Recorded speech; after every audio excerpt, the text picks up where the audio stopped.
សួស្តីអ្នកទាំងអស់គ្នាថ្ងៃនេះខ្ញុំចង់បង្ហាញអំពីមុខម្ហូបថ្មីគឺចាស្លការីចានេះចាខ្ញុំមានមាន់នេះមួយចាស្លការីហ្នឹងចាបន្តមកខ្ញុំមានគ្រឿងបុកស្រាប់នេះមានដូចជាខ្ទឹមស្លឹកក្រូចអណ្ដេងល្មៀតចាខ្ជាយហ្នឹងចាគ្រប់សពនេះគឺបុកបញ្ចូលគ្នាបន្តមកសណ្តែកដីប៊ីចេងចាហើយនេះជាគ្រឿងកែងអំបិលស្ករក្រហមកាពិរ៉ូឌីចាម្ទេសកច្រាំទឹកត្រីនេះគឺជានេះគឺជាខ្ទិះដើមចាមេខ្ទិះហ្នឹងហើយនេះជាខ្ទិះទី2ចាយើងធ្វើឲ្យស្រេចចឹងមកចាខ្ទិះទី2យើងហើយបន្លែយើងគឺចាបន្លែយើងមានការ៉ុតនេះមួយហើយខ្ទឹមបារាំងហើយនឹងដំឡូងបារាំងមួយចាឥឡូវយើងចាប់ផ្ដើមធ្វើជាមួយនឹងខ្ញុំទាំងអស់គ្នាឥឡូវយើងចាប់ផ្ដើមដាក់ខ្ទះដាក់ឆ្នាំងយើងមកចា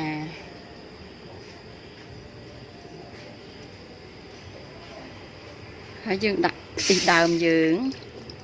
ចាកុំឲ្យចាក់វាជាប់ដីចា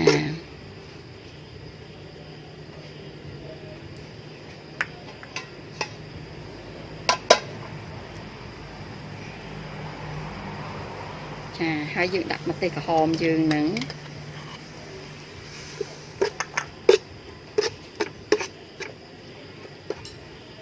ចាហើយនេះជាគ្រឿងកែងគ្រឿងការីខៅគ្រឿងកែងហ្នឹង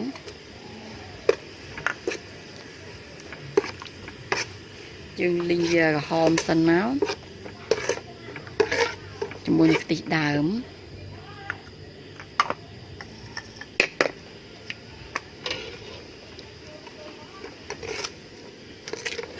ឲ្យវាចេញពណ៌ក្រហមសិនឲ្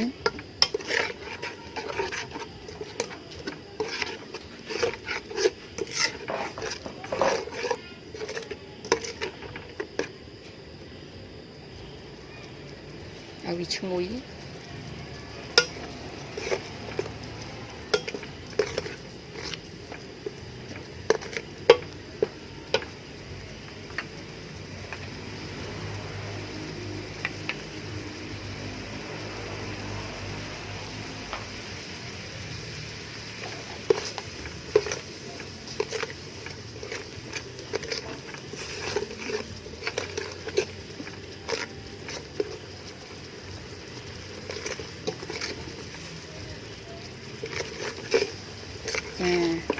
គោមួយទីដើមយើងចឹងមក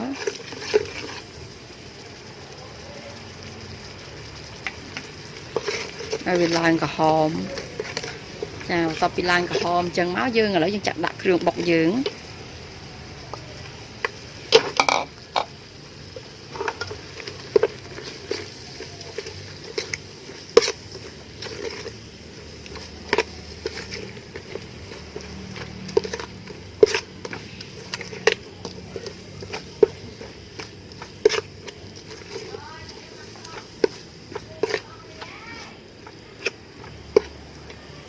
ចាហើយឥឡូវយើងចាប់ដាក់កាពិយើង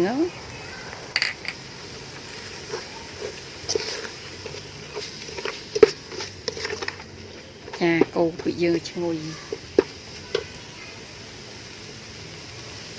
ចាហើយយើងចាប់ដាក់ស្ករក្រហម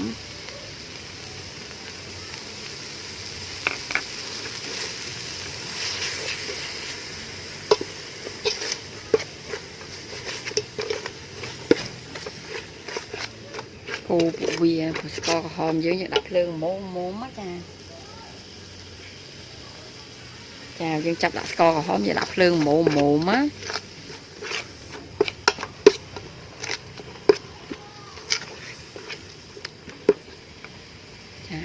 ដាក់ស្ករក្រហមមកប៉ុណ្ណឹងចា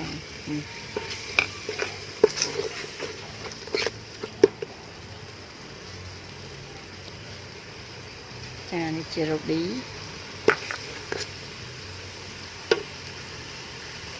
ចានេះជាប៊ីចេងចាខ្ញុំកូរគ្រឿងវាឈ្ងុយជាមួយគ្នាចឹងបណ្ដោយ នេះជាទឹកត្រីចា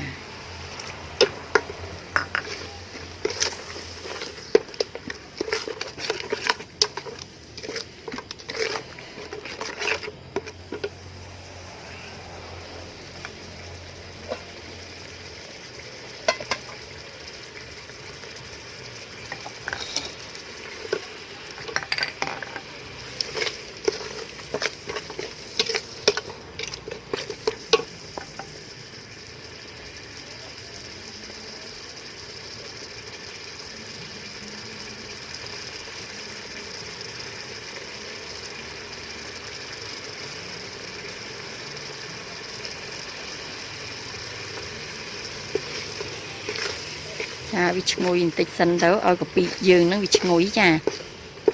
ចេញក្លិនឈ្ងុយជាមួយកពីយើងហ្នឹងខ្ញុំមិនតាន់ហ៊ានដាក់អំបិលទេចាពួកយើងដាក់កពីហើយរ៉ូឌីទឹកត្រីហើយអំបិលយើងចាំលួចបន្តិចទៅបានហើយ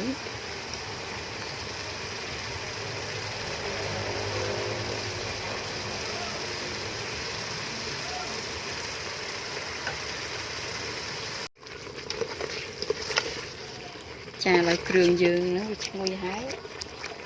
យើងចាប់ដាក់ចានេះសាច់មាន់របស់យើងនេះកាត់ហើយចាបែបនេះមក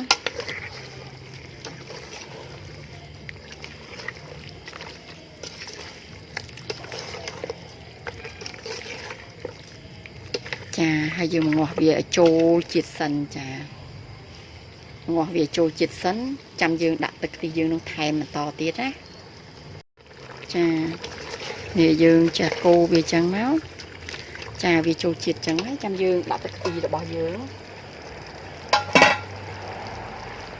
ចានេះជាទឹកខ្ទិះទី2ហើយដាក់មកងាស់វាចោលបណ្ដោយ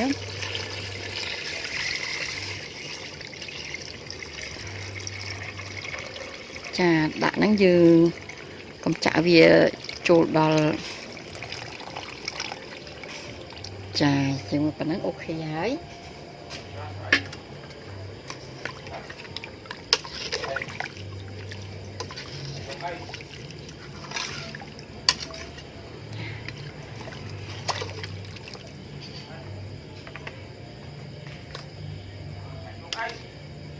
ចានេះជាអំបិលរបស់យើងចាយើងដាក់វា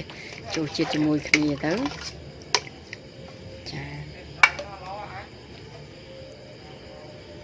យើងយកវាមកងាស់វាឲ្យយូរឲ្យនិយាយទៅផុយបណ្ដោយណាចាឥឡូវនេះពុះណាចានេះខ្ញុំចាប់ដាក់សណ្តែកដីម៉ត់ណាចាបុកណាសណ្តែកដីដែលយើងបុកហើយចាយើងចាប់ដាក់ទៅ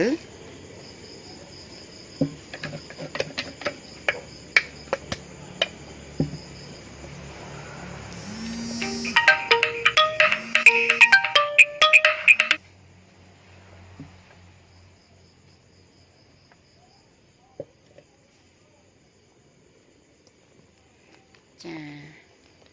យើងចាប់ដាក់ស្បែកដីបន្ទាប់មកចាខ្ញុំភ្លេចបង្ហាញចាយើងត្រូវដាក់ទៅដោះគោនេះចាដាក់ទៅដូងគោនេះដើម្បីវាឲ្យវារសជាតិឆ្ងាញ់ណាចាវារសជាតិឆ្ងាញ់ចា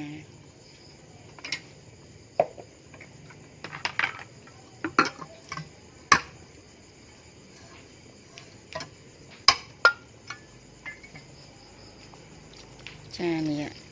យើងដាក់វាចឹងទៅដើម្បីវាឆ្ងាញ់ណា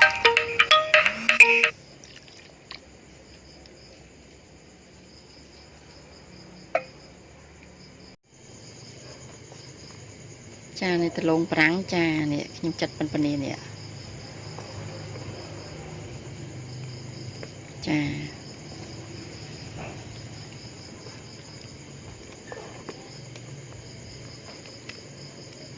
ចានេះតំណង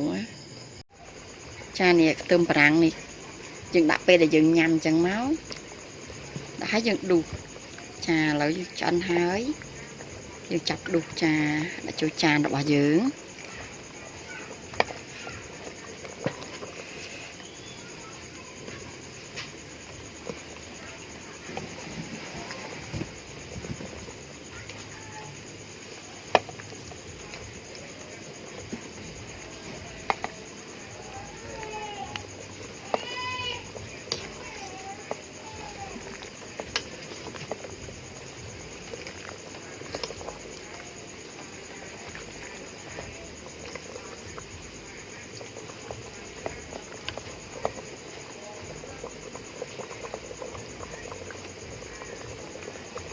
ចានេះចាចារួចរាល់ហើយស្លការីរបស់យើងចាអរគុណដល់ការតាមដាននៃស្លការីមួយមុខនេះចា